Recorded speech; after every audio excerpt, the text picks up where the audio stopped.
नमस्कार, BTV news के इस बुलेटिन में आपका स्वागत है। सबसे पहले आइए एक नजर डालते हैं आज की कुछ खास खबरों पर।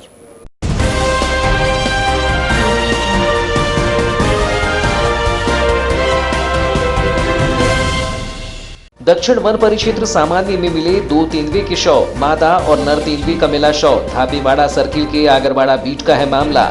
शव पास मिलने से जहर खुराने की आशंका, मां बेटे की होने की संभावना। CCF ने कहा हो रही है जांच। PM कर वन विभाग ने किया अंतिम संस्कार। नेताजी सुभाष चंद्र बोस की जयंती पर हुई दौड़। एक दौड़ कोरोना योद्धाओं के नाम का हुआ आयोजन। 500 धावकों ने लिया हाफ मैराथन दौड़ में हिस्सा। विजेता प्रतिभागियों का किया गया सम्मान। देर शाम कोरोना योद्धाओं का हुआ सम्मान। अंधे हत्याकांड का दूसरा आरोपी भी हुआ गिरफ्तार। परसवाड़ा थाना क्षेत्र के बड़गांव का है मामला। 11 जनवरी को मिला था अर्धजला महिला का शव। एक आरोपी को पहले किया जा चुका है गिरफ्तार।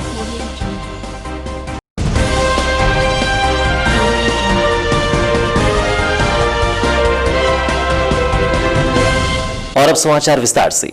बालाघाट जिले के जंगल में वन्य प्राणियों की जान पर संकट बना हुआ है। 5 दिन पूर्व ही वन परिक्षेत्र उत्तर सामान्य उकवा के सूजी के जंगल में वन्य प्राणी तेंदुए का शव मिला था, जिसका गोली मारकर शिकार किया गया था। इस मामले में आरोपितों को पकड़ने की कार्यवाही ही की जा रही है और दक्षिण वन परिक्षेत्र सामान्य के जंगल में नर व मादा तेंदुए के शव मिलने से सनसनी का माहौल निर्मित हो गया है। दक्षिण वन परिक्षेत्र सामान्य के धापेवाड़ा सर्किल के आगरवाड़ा बीट का जंगल शहरी क्षेत्र से लगा हुआ है और आसपास गांव भी बसे हुए हैं। बावजूद इसके जंगल के अंदर 2 तेंदुओं के शव विगत 2 दिनों से पड़े हुए हैं और इसकी भनक भी वन विभाग के अमले को नहीं लग पाई है। 2 दिन बाद जंगल के अंदर शुक्रवार को वन अमले ने तेंदुए का शव पाया। आगरवाड़ा बीट के जंगल में पहले वन विभाग के अमले को सबसे पहले नर तेंदुए का शव मिला है। शव मिलने पर उसका पोस्टमार्टम कराकर अंतिम संस्कार किया गया। यहां से लौटने के दौरान करीब 100 मीटर की दूरी पर ही दुर्गंध आने पर पास जाकर देखने पर मादा तेंदुए का शव वन अमले को मिला, जिसका पोस्टमार्टम और अंतिम संस्कार शनिवार को किया गया।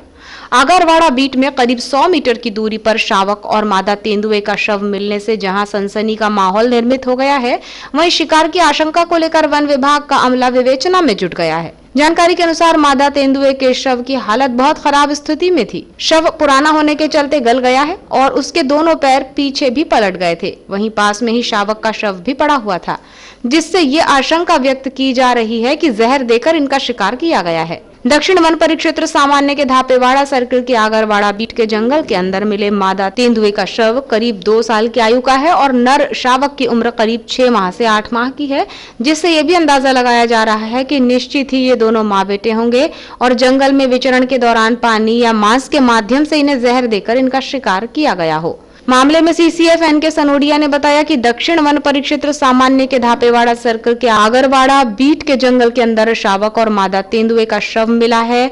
शव 2 दिन पुराने होने के चलते और पास में मिलने के चलते शिकार की आशंका पर विवेचना की जा रही है। हालांकि शव से कोई भी अंग नहीं निकाले गए हैं। विसरा रिपोर्ट आने के बाद ही सही स्थिति का पता चल पाएगा। प्रतिवर्षानुसार इस वर्ष भी भारतीय जनता युवा मोर्चा द्वारा नेताजी सुभाष चंद्र बोस की 125वीं जयंती पर हीरो अंतर्राज्यीय हाफ मैराथन दौड़ प्रतियोगिता आयोजित की गई।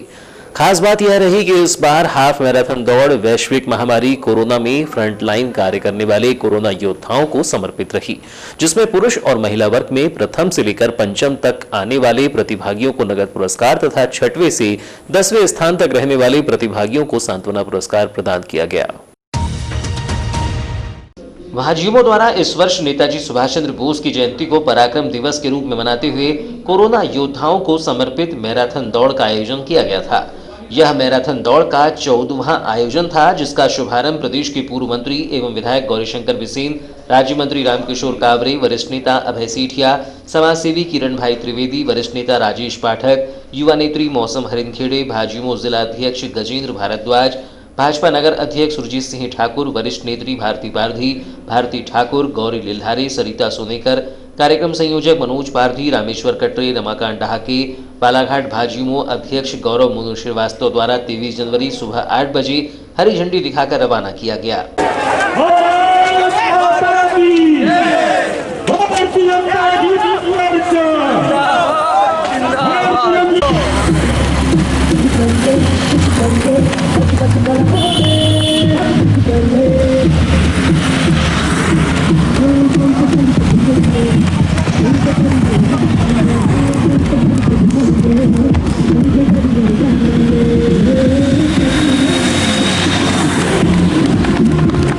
14वीं हाफ मैराथन दौड़ में प्रदेश सहित पड़ोसी महाराष्ट्र सहित आसपास के जिलों से पहुंचे बड़ी संख्या में धावकों ने हिस्सा लिया। यह मैराथन दौड़ नगर के हृदय स्थल कालीपुतली चौक से प्रारंभ होकर जयस्तंभ गर्रा होते हुए कायदी वैष्णो देवी से वापस होकर पुनः इसी मार्ग से शुभारंभ स्थल तक पहुंची, जिसमें पुरुष वर्ग में प्रथम भंडारा के प्रतिभागी लीलाराम बावने, द्वितीय नागपुर के प्रतिभागी शुभम मेश्राम, तृतीय रावणवाड़ी के प्रतिभागी गुरुदेव दमाहे, चतुर्थ बालाघाट के प्रतिभागी ऋषभ बांगरे रहे। जबकि महिला वर्ग में प्रथम नागपुर की प्रतिभागी प्राजक्ता गोडबोले, द्वितीय नागपुर की प्रतिभागी तेजस्विनी लमकाने, तृतीय कटनी की प्रतिभागी राजकुमारी, चतुर्थ बालाघाट की प्रतिभागी मधु उइके और पंचम बालाघाट की प्रतिभागी उमा उइके और आस्था कुसरे रही। विजेता प्रतिभागियों को आयोजकों की ओर से अतिथियों के हस्ते प्रथम पुरस्कार 15,000 रुपये, द्वितीय पुरस्कार 11,000 रुपये, तृतीय पुरस्कार 5,001 रुपये, चतुर्थ पुरस्कार 3,001 रुपये, पंचम पुरस्कार 1,001 रुपये एवं छठवें से 10वें प्रतिभागियों को सांत्वना पुरस्कार प्रदान किए गए।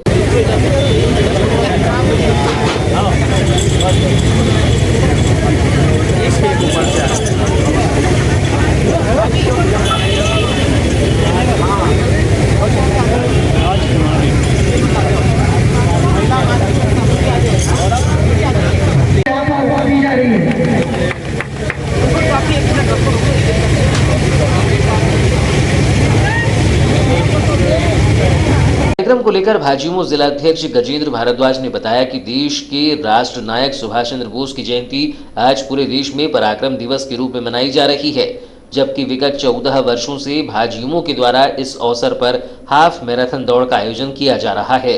आज की यह दौड़ कोरोना योद्धाओं के सम्मान में आयोजित की गई थी। उन्होंने बताया कि आज इस मैराथन दौड़ में लगभग 500 धावक शामिल हुए थे, जिसमें विजेता प्रतिभागियों को पुरस्कृत किया गया है। के राष्ट्र नायक नेताजी सुभाष चंद्र बोस जी की जयंती में प्रति वर्ष अनुसार इस वर्ष भी भारतीय जनता युवा मोर्चा के माध्यम से ये 14वां वर्ष है जब अंतर्राज्यीय मैराथन दौड़ का आयोजन किया जा रहा है।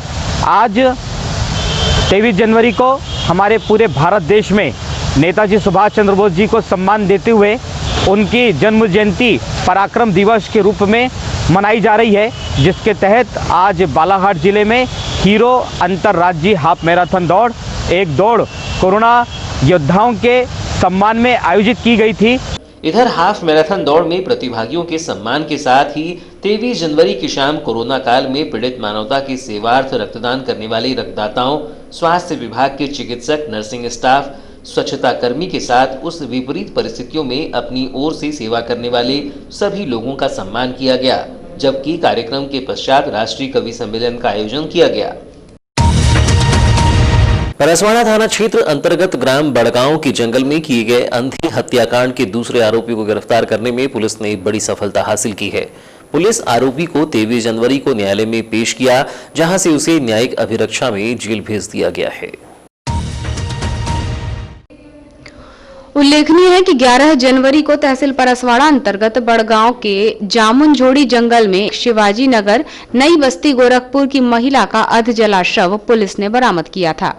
इस अंधे हत्याकांड को अंजाम देने वाले एक आरोपी कोमल प्रसाद राहंगडाले को योजनाबद्ध तरीके से वारदात को अंजाम देने हेतु धारा 302 और 201 में गिरफ्तार कर पिछले दिनों जेल भेज दिया गया है। वहीं दूसरा मुख्य आरोपी फरार था। इस जघन्य हत्याकांड को अंजाम देने वाले दूसरे आरोपी को गिरफ्तार करने में परसवाड़ा पुलिस को बड़ी सफलता मिली है। परसवाड़ा पुलिस के अनुविभागीय अधिकारी अपूर्व भलावी ने जानकारी देते हुए बताया कि मृतक महिला प्रेम विश्वकर्मा के हत्याकांड का मुख्य आरोपी नंदकिशोर ठाकरे, जो कि ग्राम रुमाल, थाना उगली, जिला सिवनी का रहने वाला है। घटनाक्रम को अंजाम देने के बाद जैसे ही आरोपी को पता चला कि शिनाख्ती हो गई है, वो फरार हो गया था, जिसके बाद परसवाड़ा टीआई राम सिंह राठौर के नेतृत्व में एक टीम गठित की गई थी और लगातार परसवाड़ा पुलिस द्वारा दबिश दी जा रही थी। इस दौरान मुखबिर से सूचना मिली कि मुख्य आरोपी नंदकिशोर ठाकरे अपनी मोटरसाइकिल से नगरवाड़ा की तरफ आया है और जल्द ही वो वहां से भी फरार हो सकता है। परसवाड़ा टीआई द्वारा देर न करते हुए आरोपी को तुरंत दबोच लिया गया। मुख्य आरोपी नंदकिशोर ठाकरे के पास से मृतिका का पर्स, जिसमें उसके कपड़े सहित उसका सामान, इसके अलावा 50,000 रुपये नगद जो मृतिका अपने घर से लेकर आई थी, और उसके मंगलसूत्र के साथ ही मृतिका के द्वारा मुख्य आरोपी नंदकिशोर ठाकरे को जो गिफ्ट दिया गया था, वो जैकेट भी बरामद किया गया है। अपराध क्रमांक 3/21 जो थाना परसवाड़ा में पंजीबद्ध हुआ था, जिसमें मृतिका थी प्रेम विश्वकर्मा। इसका जो मुख्य आरोपी था नंद किशोर ठाकरे, ये ग्राम रुमाल, थाना उगली, जिला सिवनी का रहने वाला था। ये जो घटना करने के बाद से ये जैसे ही इसको पता चला कि शिनाख्त हो चुकी थी, फरार हो गया था। तब हमने टीम गठित की थी टीआई साहब के नेतृत्व में, और लगातार वहाँ पे दबिश दी जा रही थी। और हमें सूचना मिली वहाँ पे मुखबिरों के द्वारा कि ये नगरवाड़ा तरफ आया है अपने बाइक से, और यहाँ से हो सकता है फिर फरार हो जाए। तो तत्काल टीआई साहब ने देर न करते हुए तुरंत उसे वहाँ पे दबोच लिया गया। सर क्या क्या बरामदगी हुई है आरोपी के पास? आरोपी के पास से जो मृतिका थी, मृतिका का पर्स जिसमें उसके कपड़े थे और उसका जो भी सामान था, इसके अलावा 50,000 रुपये नगद जो वो अपने घर से लेकर आई थी, और उसका मंगलसूत्र जो कि गोल्ड का है, ये सब बरामद हुआ है। विगत 14 वर्षों से बालाघाट नगर में स्वतंत्रता दिवस एवं गणतंत्र दिवस के अवसर पर देशदीप परिषद के द्वारा नगर में दीप यात्रा का आयोजन कर आम नागरिकों में देशभक्ति की अलख जगाई जाती है। वर्ष 2020 में कोरोना संक्रमण को देखते हुए 15 अगस्त को दीप यात्रा का आयोजन नगर में नहीं किया गया था, लेकिन गणतंत्र दिवस के अवसर पर देशदीप परिषद के द्वारा विभिन्न कार्यक्रमों का आयोजन किया जा रहा है, जिसका शुभारंभ नेताजी सुभाष चंद्र बोस की जयंती से किया गया। विगत 14 वर्षों से देशदीप परिषद के द्वारा स्वाधीनता दिवस और गणतंत्र दिवस के अवसर पर नगर में दीप यात्रा का आयोजन कर आम नागरिकों में देशभक्ति की अलख जगाई जाती है। लेकिन इस बार देशदीप परिषद के द्वारा कार्यक्रम को वृहद रूप प्रदान करते हुए कार्यक्रमों की शुरुआत 23 जनवरी नेताजी सुभाष चंद्र बोस की जयंती से प्रारंभ की है। 23 जनवरी को नेताजी की 125वीं जयंती के अवसर पर देशदीप परिषद सहित अन्य संगठनों के द्वारा नगर के सुभाष चौक पहुंचकर नेताजी सुभाष चंद्र बोस की प्रतिमा पर माल्यार्पण कर उन्हें नमन किया गया। इस दौरान संस्था के पदाधिकारियों और सदस्यों ने प्रतिमा स्थल पर दीप जलाकर नेताजी सुभाष चंद्र बोस की जयंती मनाई, जबकि चीन का पुतला घसीटकर काली पुतली चौक तक ले जाया गया और चीन का मान मर्दन किया गया। देशदीप परिषद के संयोजक मनीष चौरसिया ने बताया कि विगत 14 वर्षों से देशदीप परिषद के द्वारा हमारे राष्ट्रीय त्योहारों पर नगर में दीप यात्रा निकाली जा रही है। इस बार हमने अपने कार्यक्रमों को वृहद रूप प्रदान किया है, जिसके तहत आज नेताजी सुभाष चंद्र बोस की जयंती पर दीप जलाए गए हैं। वहीं चीन का पुतला भी घसीटा जा रहा है। उन्होंने कहा कि चीन से आज हर देश नाराज है। चीन ने जहां पूर्व में भारत के साथ सीमा विवाद किया, तो वहीं चीन के द्वारा इस बार कोरोना बीमारी दी गई और आज चीन सभी देशों का सबसे बड़ा दुश्मन बन गया है। आज हमारे चीन के प्रति आक्रोश की अभिव्यक्ति यह पुतला है। इस पुतले को हमारे द्वारा सड़क पर घसीटकर इसका मान मर्दन किया जा रहा है। हम पूरा देश इस समय चीन से बहुत नाराज है। चीन ने हमारे पूरे विश्व को कोरोना नामक बीमारी दी है और इस समय देश का सबसे बड़ा दुश्मन बन चुका है। तो चीन के खिलाफ जो सब पूरे देश में आक्रोश है, वो इस आक्रोश की अभिव्यक्ति है पुतला। इस पुतले को हम रोड में घसीटते हुए लेके जाएंगे और उसका मान जितना जो भी मान है उसका मर्दन करेंगे चीन का इस पुतले के द्वारा। उसके बाद क्या जलाया भी जाएगा? इसके बाद अभी तक जलाने का हमारा प्रोग्राम नहीं है। हमको केवल हमारे पास ये भी लोगों ने बोला कि इसका झंडा जलाना नहीं, चीन का झंडा किसी भी देश का वो सम्मानीय झंडा होता है। जैसे हमारा देश का झंडा जो है उसके लिए हम जान भी दे सकते हैं, वैसे ही सभी का झंडा सम्मानीय। कार्यक्रम में उपस्थित त्रिलोचन कोचर ने कहा कि आज का यह कार्यक्रम काफी अद्भुत है। 23 जनवरी से 26 जनवरी तक देशदीप परिषद के द्वारा कार्यक्रमों का आयोजन किया जा रहा है। 24 जनवरी को दीप यात्रा को सफल बनाने के उद्देश्य से नगर में जनसंपर्क अभियान चलाया जाएगा। 25 जनवरी को शाम नगर के हनुमान चौक में एक शाम शहीदों के नाम कवि सम्मेलन का आयोजन होगा, जबकि 26 जनवरी को प्रतिवर्षानुसार की तरह दीप यात्रा का आयोजन किया जाएगा। आज नेताजी सुभाष चंद्र बोस की 150वीं जयंती पर हम यहाँ सब इकट्ठा होके उनके उस संकल्प को कि तुम हमें खून दो, हम तुझे आज़ादी देंगे, तो फिर दोहराते हैं। आज भी देश को ऐसे शहीद नौजवान साथी लोगों की ज़रूरत है जो समय पे उनके सपनों को पूरा करें और आने वाले समय में भारतवर्ष को महान बनाए। मैं कलकत्ता का हूँ और बड़ी खुशी की बात है कि मैं जोरा साकू जिस एरिया से हूँ, वहाँ नेताजी सुभाष चंद्र बोस का एक महाजाति सदन करके भवन है। हम लोग पैदा हुए वहीं से। हम लोगों ने नेताजी के जो आदर्श थे उसको अपने खून में पाया। उनकी पैदाइश तो वैसे उड़ीसा की थी, पर उनकी कर्म भूमि कलकत्ता थी। और कलकत्ते में हम आज भी यदि कोई जोश में चीज़ बोलते हैं तो हम बोलते हैं हम खुदीराम बोस और नेताजी सुभाष चंद्र बोस के कलकत्ते के हैं, इसलिए हमारे में जोश है। और मैं सब पूरे भारतवासियों को आज नेताजी सुभाष चंद्र जयंती पे बधाई देता हूं और आशा करता हूं कि उनके आदर्शों पर चल के हम भारत को नए दिशा की तरफ ले जाएंगे। कार्यक्रम के दौरान देशदी परिषद के सदस्य एवं अन्य सामाजिक संगठनों के पदाधिकारी सहित गणमान्य नागरिक मौजूद रहे। राष्ट्रीय स्वास्थ्य मिशन की योजना राष्ट्रीय बाल स्वास्थ्य कार्यक्रम के अंतर्गत 0 से 18 वर्ष तक के बच्चों को निःशुल्क स्वास्थ्य सेवाएं जिला शीघ्र पहचान एवं हस्तक्षेप केंद्र में दी जा रही हैं, जिससे कि पीड़ित बच्चे निरोगी हो सकें। इसी उद्देश्य से RBSK के अंतर्गत कलेक्टर दीपक आर्य के निर्देशन में 23 जनवरी शनिवार सुबह 10:30 बजे से जिला शीघ्र पहचान एवं हस्तक्षेप केंद्र जिला चिकित्सालय बालाघाट में मुख्यमंत्री हृदय उपचार योजना के अंतर्गत हृदय रोग से पीड़ित बच्चों का निःशुल्क जांच परीक्षण शिविर आयोजित किया गया। मुख्य चिकित्सा एवं स्वास्थ्य अधिकारी डॉक्टर मनोज पांडे ने ऐसे हृदय रोग से पीड़ित बच्चों को शिविर में आकर लाभ लेने की अपील की है। शिविर में कृष्णा हृदयालय एवं क्रिटिकल केयर सेंटर के विशेषज्ञ द्वारा जांच परीक्षण किया जाएगा। परीक्षण के बाद चिन्हित बच्चों को शल्य चिकित्सा के लिए निःशुल्क भेजा जाएगा। शिविर में कार्डियोलॉजिस्ट ने भी अपनी सेवाएं इको जांच में दी। मुख्यमंत्री बाल हृदय उपचार योजना के अंतर्गत 0 से 18 वर्ष के हृदय रोग से पीड़ित बच्चों को योजना के तहत जांच परीक्षण कर सर्जरी कराई गई। शिविर में हर वर्ग के पीड़ित बच्चों की जांच परीक्षण कर निःशुल्क शल्य चिकित्सा के लिए चयनित किया गया, जिनका निःशुल्क उपचार कृष्णा हृदयालय एवं क्रिटिकल केयर सेंटर नागपुर में किया जाएगा। बता दें कि योजना के तहत हृदय रोग से पीड़ित चिन्हित बच्चों का शासन द्वारा निःशुल्क उपचार किया जा रहा है। बच्चों की सर्जरी के बाद अगले 3 माह तक बच्चों का फॉलोअप निःशुल्क किया जाता है। फॉलोअप में 3 माह तक आवश्यक दवाइयां, जांच, परीक्षण निःशुल्क दी जाती है।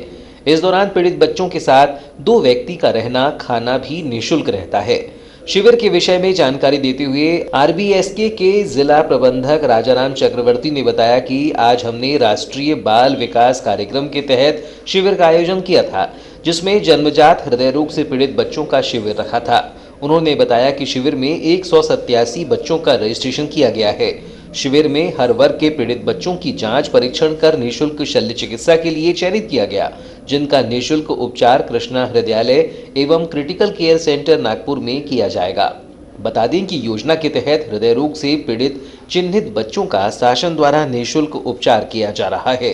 हमने राष्ट्रीय बाल स्वास्थ्य कार्यक्रम के अंतर्गत 1 दिवसीय शिविर का आयोजन किया था, जिसमें जन्मजात हृदय रोग से पीड़ित बच्चों के लिए आज हमने शिविर रखा है। और यहाँ पे हमने जिले के सभी ब्लॉकों से RBSK टीम के माध्यम से बच्चों को बुलवाए हैं। लगभग अभी 187 रजिस्ट्रेशन हो चुके हैं और इको जांच कंटिन्यू चल रही है। अभी हमारी 80 बच्चों की जांच हो चुकी है। निरंतर ये जांच शाम तक जारी रहेगी सभी बच्चों का। आज हम यहाँ पे जांच करने के बाद में जिन बच्चों का सिलेक्शन सर्जरी के लिए होगा, उनकी सर्जरी शासन के माध्यम से कराएंगे। और ये जो पूरा कैंप है, ये मुख्यमंत्री बाल हृदय उपचार योजना के तहत किया जा रहा है। मोदी सरकार द्वारा पारित किए गए 3 कृषि बिल को लेकर पूरे देश में किसान आंदोलित हैं। जहां दिल्ली की बॉर्डर पर विगत महीनों से किसान धरना दे रहे हैं, वहीं अब इसकी आग पूरे देश में फैलती जा रही है और जगह जगह किसान कृषि बिल के खिलाफ आंदोलन में शामिल हो रहा है। जहां दिल्ली की बॉर्डर पर आंदोलनकारी किसानों ने गणतंत्र दिवस 26 जनवरी को ट्रैक्टर रैली निकाले जाने का ऐलान किया है, वहीं बालाघाट में केंद्र सरकार के कृषि बिल के खिलाफ और किसानों के सम्मान में ट्रैक्टर तिरंगा रैली का आयोजन किया जा रहा है। ट्रैक्टर तिरंगा रैली को लेकर लोधी महासभा जिलाध्यक्ष उम्मेद लिल्हारे, युवा नेता गुड्डू नगपुरे और OBC महासभा जिलाध्यक्ष सौरभ लोधी ने आयोजन को लेकर विस्तृत जानकारी दी। लोधी महासभा के जिलाध्यक्ष उम्मेद लिल्हारे ने कहा कि मोदी सरकार द्वारा जो 3 कृषि बिल लाए गए हैं वो किसान विरोधी बिल हैं। इसके लागू हो जाने के बाद किसान पूंजीपतियों के यहाँ बंधुआ मजदूर बनकर रह जाएगा। इसको वापस लेने किसान दिल्ली की बॉर्डर पर बैठकर सरकार से बिल को वापस लेने की मांग पर अड़े हुए हैं। भारत में पहली बार किसानों की हालत इतनी खराब है, जहां उन्हें अपने परिवार को छोड़कर इतने दिनों तक आंदोलन करना पड़ रहा है।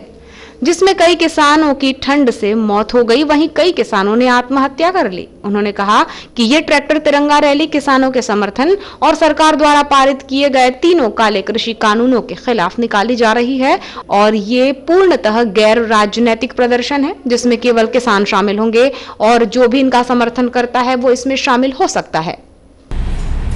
बालाघाट जिले के समस्त किसानों से मैं मीडिया के माध्यम से, आप सबके माध्यम से अपील करना चाहता हूँ कि 26 जनवरी को जो किसान देश के अन्य भागों से 100, 200, 500, हजारों किलोमीटर दूर से बाल बच्चे, घर परिवार सहित दिल्ली की बॉर्डर पर किसानों के हित में, किसानों के खिलाफ जो काले कानून सरकार ने लाई है उसका विरोध करने के लिए 2 महीने से किसान वहाँ पर हैं। लगभग 60 से ऊपर किसानों ने अपनी जान दे दी ठंड में, कई ने आत्महत्या कर ली। इतना बुरी स्थिति किसानों के साथ भारत में पहली बार नहीं आई थी। उसी समर्थन में हम किसानों से अपील करते हैं और सरकार से ये अपील के साथ कि आने वाला जो हमारा अभी आंदोलन 26 तारीख को है कि किसान जो चाहता है, किसान जो अड़ा है कि तीनों काले कानून रद्द होना चाहिए, हम किसानों के साथ हैं। हमारी मांग है कि सरकार किसानों के लाए गए तीनों कृषि कानूनों को रद्द करे। ट्रैक्टर तिरंगा रैली में पूरे जिले से किसान लगभग 500 की संख्या में ट्रैक्टर लेकर पहुंचेंगे। उन्होंने कहा कि एक और चिप्स और पार्ले जी का दाम तय हो तो धान की फसल के साथ ही किसानों द्वारा पैदा की जाने वाली सब्जियों का समर्थन मूल्य भी तय होना चाहिए। युवा नेता गुड्डू नगपुरे ने बताया कि ट्रैक्टर तिरंगा रैली कोसमी के FIC गोदाम से प्रारंभ होकर हनुमान चौक, मेन रोड, काली पुतली चौक, रानी अवंतीबाई चौक से होकर अस्पताल के सामने से जय स्तंभ चौक, अंबेडकर चौक होते हुए सभा स्थल उत्कृष्ट विद्यालय मैदान पहुंचेगी, जहां एक बड़ी किसान सभा को वक्ताओं द्वारा संबोधित किया जाएगा, जिसके बाद राज्यपाल और राष्ट्रपति के नाम 11 सूत्रीय मांगों का ज्ञापन सौंपा जाएगा। जनवरी के पावन अवसर पर किसान सम्मान ट्रैक्टर तिरंगा रैली का आयोजन रखा गया है, जिसमें कोसमी FIC गोदाम से प्रारंभ होंगे, हनुमान चौक होते हुए शहर के मार्केट वाली रोड से गुजरी होते हुए अवंती चौक से जय स्तंभ चौक से अम्बेडकर चौक और अम्बेडकर चौक से अपन ग्राउंड में सभा करेंगे, उत्कृष्ट मैदान में। हाँ, क्यों आयोजित की जा रही है रैली? ये सिंधु बॉर्डर पर जो 2 महीने से हमारे किसान भाई वहाँ पे अपने धरने पे बैठे हैं, जो आंदोलन कर रहे हैं, उसी के समर्थन में हम एक दिन अपने ज़िले के किसान भाइयों के साथ एक दिन का समर्थन हम उनको देना चाहते हैं।